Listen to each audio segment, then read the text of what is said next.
climate policy to green urban action. It's a pleasure to have all of you here in the room, but also connected worldwide. Welcome from Glasgow. We're at the EIB Benelux Pavilion, and it's a great pleasure to discuss with you and our esteemed panel this very important subject of investment for urban climate protection. It's a very right place to be here at the EIB Pavilion, because we hear today about an initiative which is a partnership between different European actors jointly with partners from around the world. And it's great to have with us an esteemed panel. We have with us, let me quickly introduce you to the panel. Before we go into the subject, we have with us Philipp Behrens from the German Ministry for the Environment, who is head of Unit for International Climate Protection. We have with us Carla Montesi, who is a director for the EU Commission, INPA, for International Cooperation. We have connected with us from Brazil two colleagues, the mayor from Porto Alegre, Mr. Melo, and we have also here in Luxembourg, Ingrid-Gabriela Hoven, who is Executive Director for GIZ, German International Cooperation. We have with us Ambrose Fayol, who is Vice President with the European Investment Bank. Also connected from Brazil, we have Lemos, who is Director with the Southern Brazil Development Bank. It's a great pleasure to have all of you here. We're going to discuss a very outstanding program in the field of urban climate protection, which is FELICITY, and we'll hear an introduction to this program from Philipp Behrens from the BMU, the German Ministry for the Environment. Mr. Behrens, the floor is yours. Great, thank you very much, and I'm delighted to be here, join you on this panel for this really important issue and this great project we set up, FELICITY. I think we all know that the negative impacts of climate change have now undeniably arrived at our own doorstep. Events like fires, dry periods, flooding, and storms have spread globally and also reached Germany in the last summer. This makes it once more clear for all of us. We need to act now, and we need to increase our climate ambitions here at the COP26. Germany and the European Union are stepping up our commitments with strengthened NDCs and increased pledges for climate finance. Under the German Council presidency, the EU raised its 2030 reduction target to 55% and committed to becoming climate neutral by the middle of the century. Germany has increased its national climate target and goes even further. The recent German Climate Change Act sets a binding path of a 65% GHG emissions reduction by 2030 and climate neutrality by 2045. Overall, Germany is strongly committed to the $100 billion target. In 2020, we provided in total 7.8 billion euros to international climate finance. We intend to increase the fraction of our climate finance coming from our national budget from 4 billion in 2020 to prospectively 6 billion in 2025. But as nation states, we cannot do it alone. Cities are key actors for raising ambition and reaching the global goals of the Paris Agreement. Cities are responsible for 75% of total energy-related CO2 emissions and 80% of global final energy consumption. And with growing levels of urbanization, these figures are expected to rise even further, unless we pursue sustainable pathways. Hence, a sustainable urban transformation is key to reduction emissions. Investing in low-carbon infrastructure in cities provides actually a huge opportunity for enhancing environmental sustainability and providing for a green socio-economic recovery. However, we all know that cities face many obstacles in accessing finance for climate action. Today, the urban infrastructure investment gap exceeds $1 trillion a year globally. To fill this gap, we need to strengthen cities' capacity and resources and provide the right national framework conditions. Therefore, Germany's Ministry for the Environment, the BMU, puts a strong focus on strengthening the capacities on cities. For making such climate-ready infrastructure projects reality, cities need tailor-made technical assistance and strategic financial support.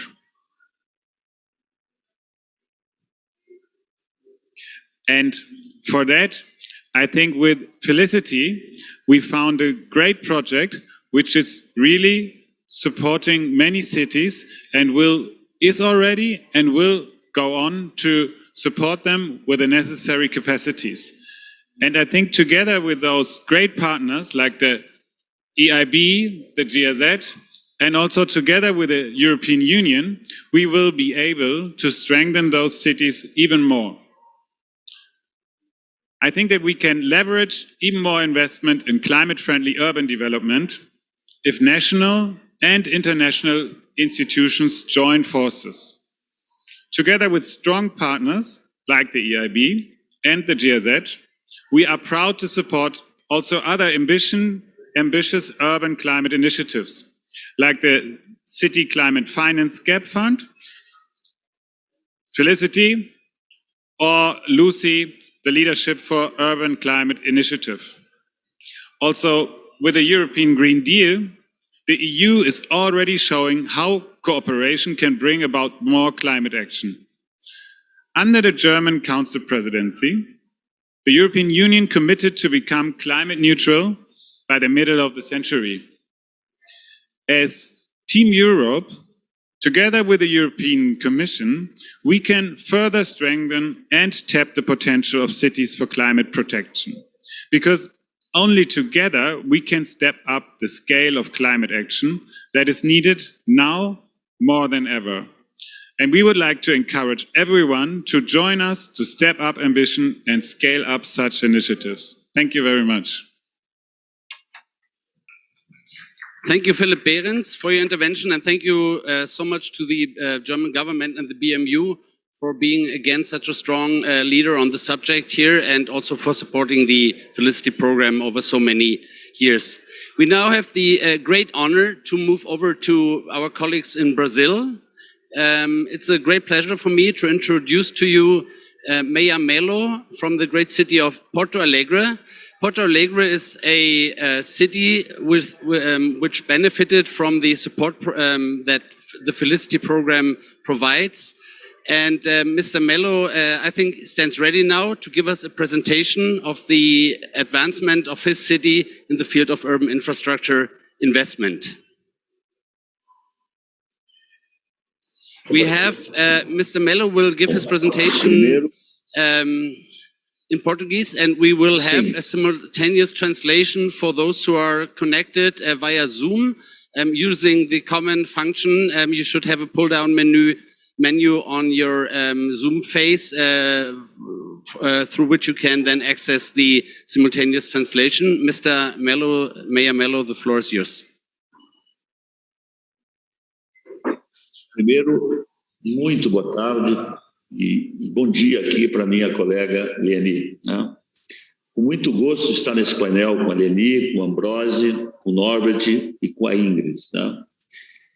Dizer que aí, nos representando a Prefeitura de Porto Alegre, está desde o início da COP26 o secretário Germano Brem, juntamente com a Rovana, que aliás já assumiu aí e assinou por nós os compromissos de redução de 50% dos gases de efeito estufa até 2030 e zerar até 2050. E também integrar o movimento Corrida para o Zero e fazer uma grande política de logística reversa. Mas eu queria inicialmente dizer que estão conosco aqui secretário de Educação, Janaína, secretário da Governança, Alexandre, secretário de Transparência, Gustavo, nosso secretário de Relações Internacionais, o Sonderman, e o secretário Jorge. Eu queria primeiro agradecer, não é, a programação de vários parceiros,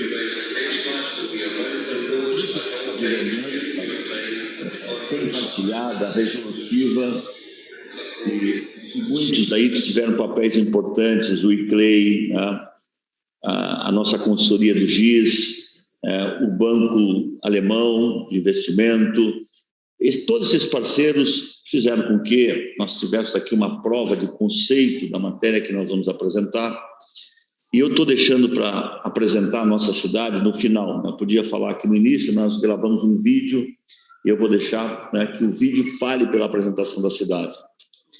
Nós somos uma cidade de 500 quilômetros quadrados, uma cidade que tem uma área rural, hoje de 10, 15% do seu território, uma cidade com 93 bairros, e uma cidade da América Latina que tem todos os desafios que tem essa cidade, né? São muitas cidades dentro de uma própria cidade.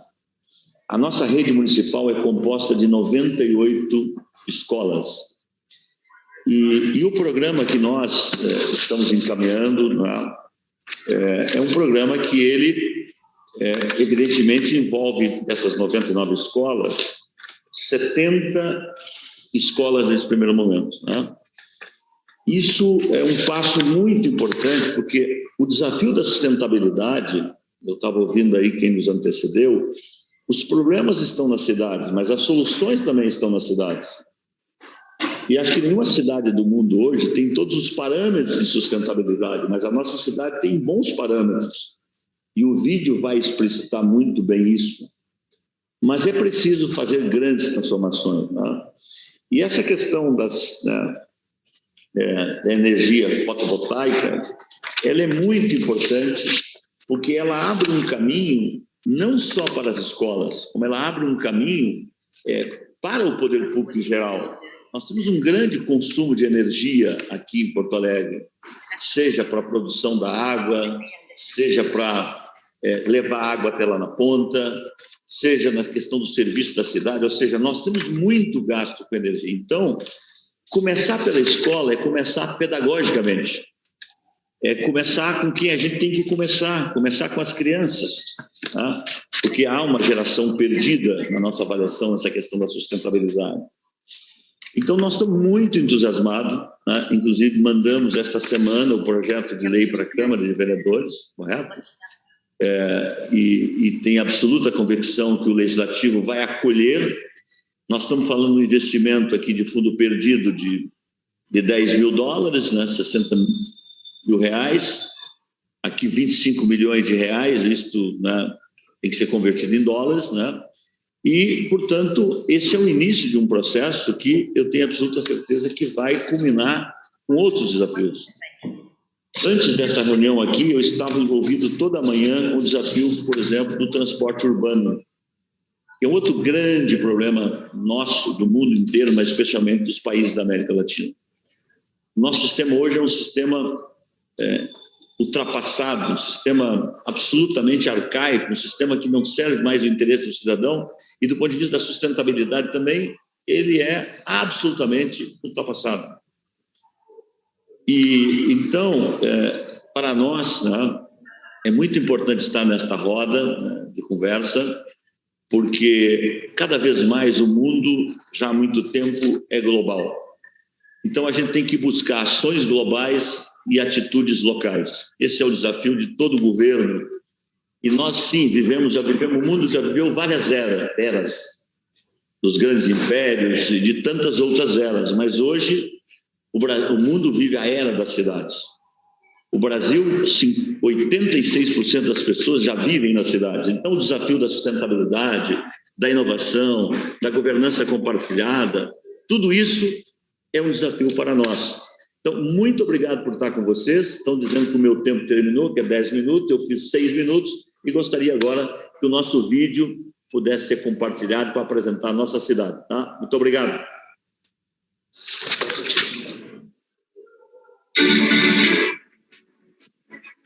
Sie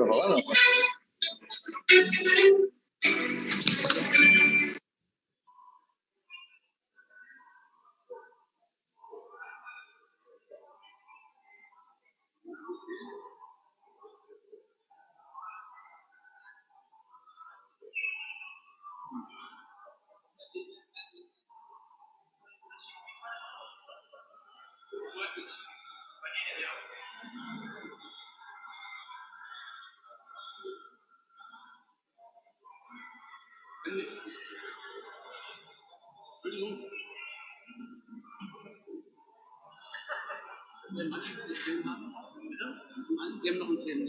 Ich habe einen von euch. Der kommt jetzt, ja?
Thank you very much, Mayor Melo, for your intervention and for your very illustrative presentation of the action that you're taking in Porto Alegre, and also thank you to your larger team around you. We will come back to you with questions in the course of the discussion. I would now like to turn to one of our panelists here in Glasgow, Ambrose Fayol, who is Vice President with the European Investment Bank. The European Investment Bank has now really developed and communicated a new identity as the climate bank of the European Union. And we all know that climate action has to be taken at all levels, and that particularly the intervention at the urban level, promoting investment at the urban level, is a particular challenge on the larger climate agenda. And we would really like to hear from you, Mr. Fayolle, how you judge the challenge, and which are the concrete measures that you're taking as the climate bank to get more traction on the ground in the field of urban infrastructure investment. Thank you very much, Mike. And actually, I would not only see challenges, but I would also see opportunities. And that's what I would prefer to see. And looking at the wonderful video and the statement by the mayor of this part of South Brazil in Porto Alegre, it's really what strikes me, that this can make a difference to make those great projects become reality. What I would say is two things. One, yes, EIB, who is the Bank of the European Union, is transforming itself into the climate bank of the European Union. And that means that what we already did for a long time, which are climate projects, as part of our activity, will become becoming the key part of our activity. And we have committed to increasing the volume of our lending for climate and environment projects from 25% to 50% in 2025. We are already actually above 40%. So we are more and more financing projects in Europe, outside Europe, on renewable energy, on energy efficiency, on innovation related to climate, and also on projects that are supporting those promoters to help them implement the projects. And that's my second point. We need partnerships for that. And actually, the partnership that we have developed over the recent years with the German government, and in particular with the Ministry of the Environment, with the Ministry of Cooperation, with the GIZ, the agency in charge of implementing this development policies in Germany, is extremely successful and has led to FELICITY, which is a great initiative and a great partnership to help those cities, and we know how much part of the success of the climate strategy is in cities. And it is difficult because cities are dealing with energy, transport, water, wastewater, all that has to be integrated, combined, and this is really challenging.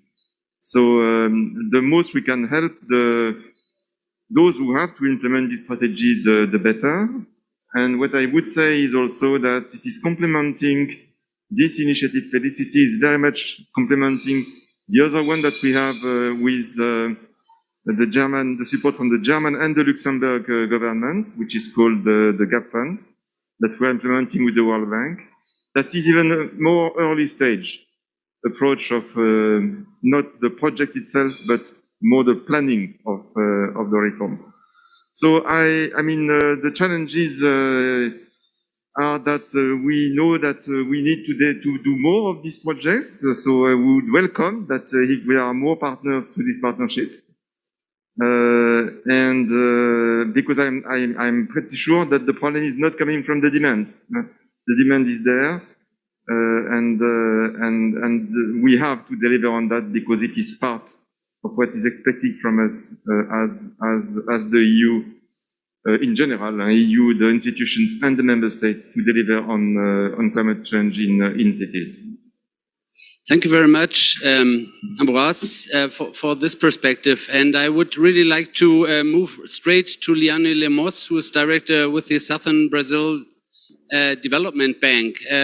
You heard Ambroise speak about deliverance, and I'm sure that for Regional Development Bank, that is really the perspective you are taking, especially when you work with international partners, with international climate finance instruments. So it would really be interesting for us to hear from the perspective of your bank, where you see the challenges, but also the opportunities that come with the needs of climate urban investment. Well, first of all, thank you for the invitation to participate in this panel. And I'm really happy to be here with two great partners, the European Bank de Investment, the BEI, as you call it in Portuguese, Banco Europeu de Investimento, and also FELICITY, who's been a great partner on bringing expertise to the floor, to the ground, directly to the cities, which we are supporting with the funds that we have been able to access through the contract that we have with international development banks or development agencies. I think in the first place, I'd like to introduce BRDE. We are a public bank. We are controlled by 3 states. We have a portfolio of $3 billion USD approximately, and 84% of our contracts are aligned with SDG. So this is really something different, and we are pursuing this path of sustainable development. Half of our clients are micro, small, and medium businesses, and we just created a program for women to bridge the gender gap on credit. And we only work with 5% in our portfolio, only 5% our public sector. And that's what we are talking here about, right? We are talking about the cities, access to the cities, to the funds for also diminishing the impact of bringing opportunities of low carbon projects for the cities. And we know that we have a total of 90 billion US dollars needed to bridge the 2030 gap into the urban infrastructure investment to mitigate global warming. And only 10% of that international climate finance is being allocated to local investments. So what we did here was to bring these international funds to cities, especially here Porto Alegre. We have heard of the mayor of Porto Alegre, Sebastião Melo, this beautiful project of putting solar panels on schools, and these are going to benefit around 50,000 students in the city of Porto Alegre. But one thing that we have the advantage of working with the city is that in the first place, as we are government controlled and owned, our mandates are to support governments in this mission, a public mission, and we execute mandates that are development oriented. Also, we have legal and financial autonomy, which gives us space to work with these municipalities. What we've been looking in the ground is that there's the big challenge here is to have the projects.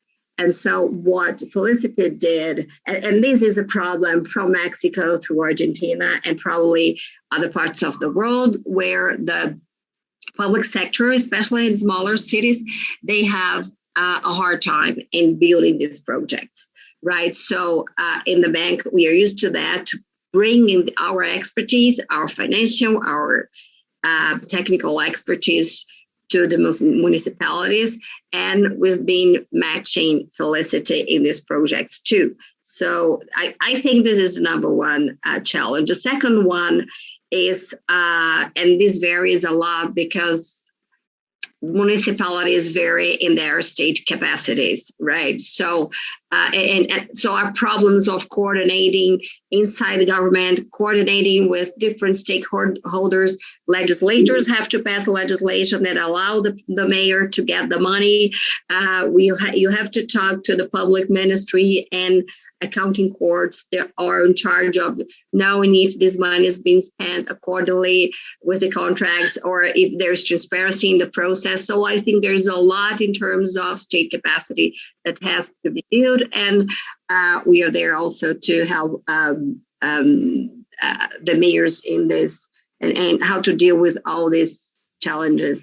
In our experience with FELICITY, I think working on this project has made it possible to have a good one that I hope it's becoming the benchmarking, and that we can bring to other municipalities in the south of Brazil so that this becomes really a benchmarking. And what is important here that FELICITY brought was training, bringing capacity, but also helping to design the project. And even our analysts, our experts also learned in this specific project of Porto Alegre. So I think that in our big picture here, energy is an important program. It is an important issue. We have in the last 5 years financed about $400 million on clean and renewable energies in the south of Brazil. So this is a perfect match. Bringing public sector, bringing clean energy, and bringing international actors and local actors together. Thank you very much. Thank you very much, Leany. It's great to hear from you.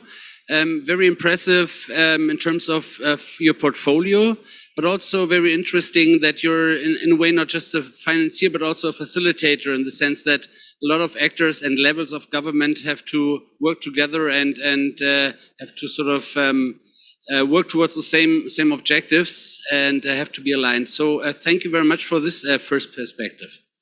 I would now like to turn to our next panelist, again here based in Glasgow at the EIB Luxembourg Pavilion. I would like to address Ingrid Hoven with a question. She is the CEO for German International Cooperation.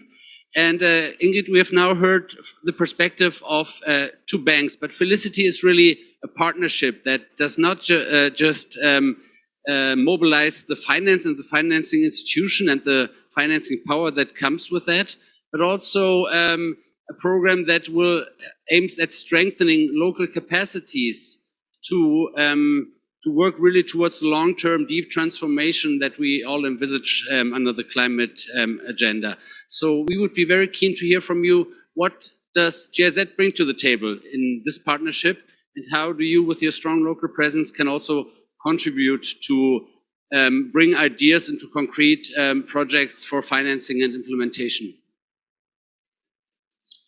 Yeah, thank you. And perhaps let me start with a couple of numbers that I found quite striking.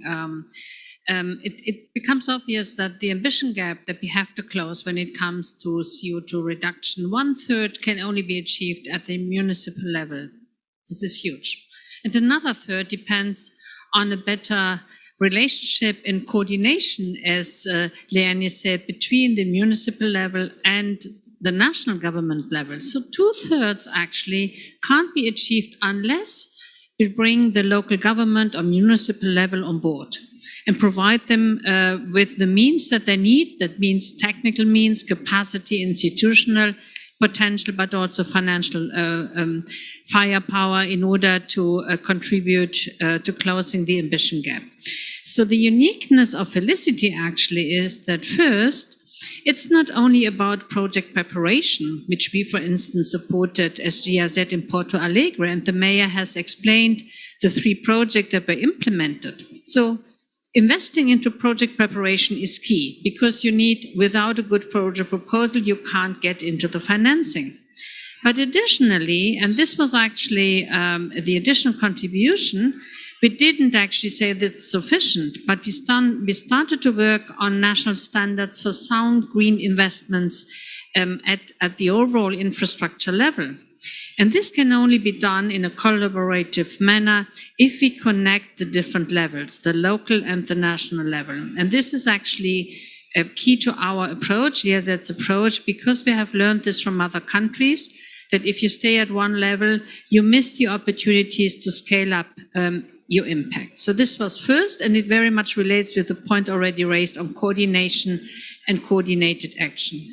The second one, I think Felicity is a very good example where it's not only about project preparation, but we brought the financial institutions on board. And this throughout the project preparation phase, not at the very end where you stop and hand over a study, a feasibility study, but in the project preparation, Felicity tries to do a matchmaking between the international bank, EIB, but also local, so the subnational development banks like the BRRD. And this was actually a key success factor to make sure that what has been developed really receives the financing that is needed. So I think this is one additional lessons learned. And thirdly, of course, we are now acting on a matter of urgency. We don't have to waste time. So when such a new approach like Felicity comes into being, the question is, do you already can count on a trusted relationship with policymakers, with mayors, with institutions on the ground to make it happen? And I think this was actually the third, I would say, success factor that GIZ as a technical agency could bring into this joint endeavor, because in those countries, Brazil, Ecuador, Indonesia, Mexico, we have been working for quite a while in the same sectors that are now very key for municipal development. And we could actually then seize this type of potential that was already established and the trusted relationship that GIZ established over a couple of years. Just these success factors, of course, this always has to be adapted to the specific country circumstances. In Brazil, operations are different from the ones that we have implemented together in Indonesia. But these are like the cross-cutting lessons learned that I would like to share with you. Thank you. Thank you, Ingrid, for this perspective. And I would now like to turn to Carla Montesi, who's a director with the Directorate for International Partnerships at the European Commission. And we have already heard from one very prominent European institutions, but we'd also like to hear your perspective from the European Commission. We heard our opening speaker already mention the Green Deal and the importance that it has really taken center stage, one can say, in the debate about the future of Europe and also future of the European economy, but also in its international outreach. The EU is, I think, making really, really great efforts to put that Green Deal on the agenda. And we would like to hear from you, Carla, how you see that, but specifically how you see that with the perspective of climate engagement in cities of the world. Yes, many thanks, and very happy to be here with this great panel and to share these key challenges. I think Norbert already mentioned in the introduction that the ambition of Europe to have a Europe climate neutrality by 2050. We have approved, we have a clear strategy, the Green Deal. We have also a plan following which we wanted to operationalize this ambition. And it's clear, as you just mentioned, that our ambition is not just for Europe. We want clearly to support and to create partnership with our partner country to ensure to accompany also them to this green transition. So clearly, we want to be leading our ambition to climate in Europe and around the world. Now, how we translate this? Allow me to say that Ambroise already mentioned the budget. We translate this immediately into a budget objective, because we will have for the next 7 years Global Europe. It's our new financial instrument for international partnership. And there we have taken a strong engagement to use at least 30% of our budget for climate action. Ambition that was just during these latest days increased by our President von der Leyen, because she promised an addition of 4 billion dedicated to climate and biodiversity. So in the next 5-6 years, we will have at least 27 billion euro that we wanted to use in our relationship with our partners, translating into action to climate change. Now, when we mention climate change, we will have to look to the infrastructure. It's clear that we need infrastructure that will be in the transport, in the energy, in the digital, clearly infrastructure that have to be resilient, have to be green. This, of course, will be global needs, but this also have to be translated absolutely at the level of cities. Today, cities clearly needs to ensure to be able to implement, to have resilience and green infrastructure. What we can say that take into account the massive urban expansion, most of the city of tomorrow are not yet built today. So what we have two challenges to ensure that we are supporting the municipalities, the cities in preparing, in developing these new green cities of tomorrow, but also at the same time to support the existing cities on adapting themselves to the new climate challenges. So clearly two big challenges. Now, you mentioned how we want to work with this. To answer also to the other member of the panel, it's clear that we want to work under what we have mentioned, Team Europe approach. So really building together not just European institution, but European institution plus our member states, plus our development financial institution, plus the agency of the member states, because we clearly believe that to have an impact, to have a visible action, to have an impactful action, we can coordinate better. We have joined in the action in the place. I would like just to underline to what Leany just saying. Of course, any public funds alone will never be enough to just to face the big challenges that we have in front of us. We need absolutely to find the way to involve the private sector.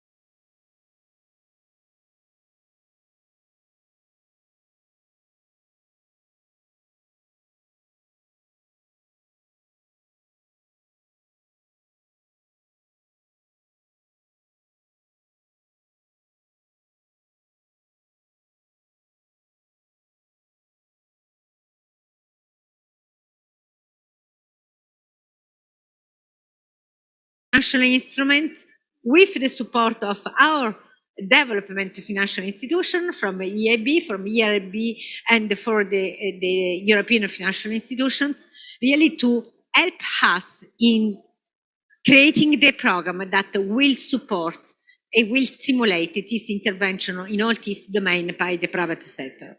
So there is, I would say, a vast space of intervention that will be possible to work together in identifying the key challenges, the key action that will allow us to face the new climate challenges.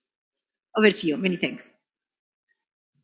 Thank you very much, Carla, and it's very encouraging to hear from you that with this new Team Europe approach that you're after you really bring together the strength of different actors and different also institutions to address this very complex challenge of many different fields, but also of urban climate action.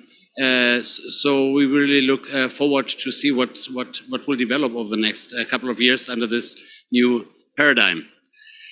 Before we close the panel, I would like to give back the word to our esteemed Mayor of Porto Alegre for some closing perspectives.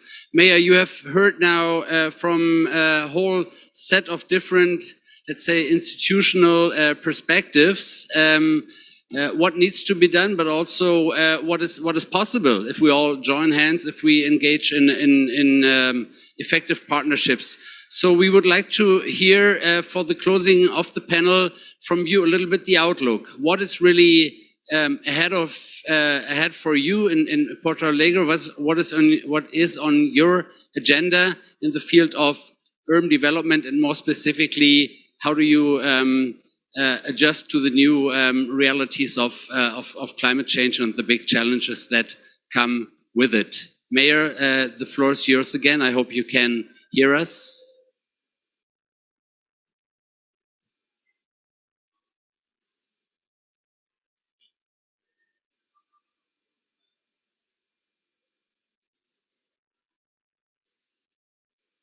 It seems to me that we have maybe lost Porto Alegre. Do you still have them? I look at our technician. Do you still have them online?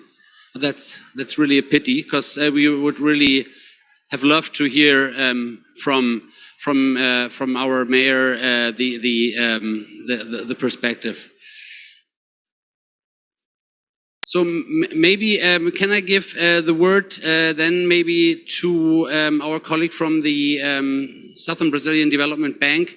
Again, maybe you could provide us a little summary and outlook in terms of what are the challenges ahead really, and how do you envisage to further work with initiatives such as FELICITY, but also with the many more initiatives that we also see here in Glasgow appearing around us, because it's a really rich environment now and a lot of opportunities, and I think it's also very important for a country like Brazil to strategically pick the partners to really make progress on the agenda?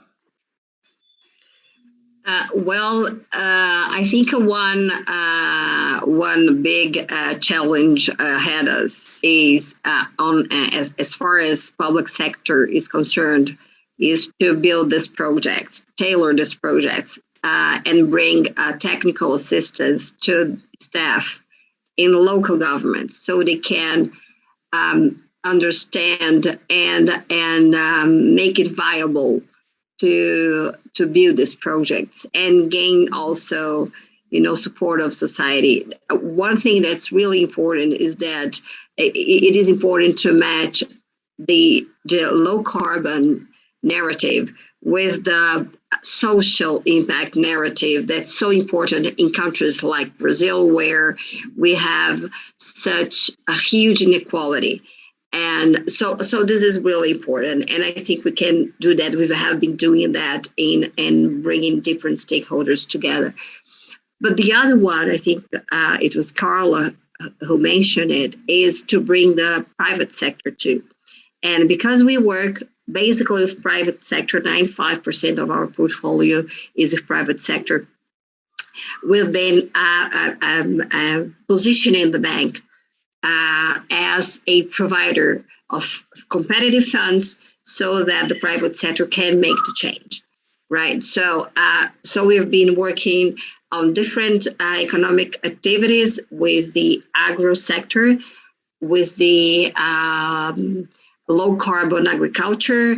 We've been helping the whole chain to become greener, be it in the use of water or in the use of energy or in new businesses that are based on clean energy, be it industry, be it in agriculture, be it in services. That's what we've been looking for in the private sector to build this agenda. And this has been very important to work with the local governments.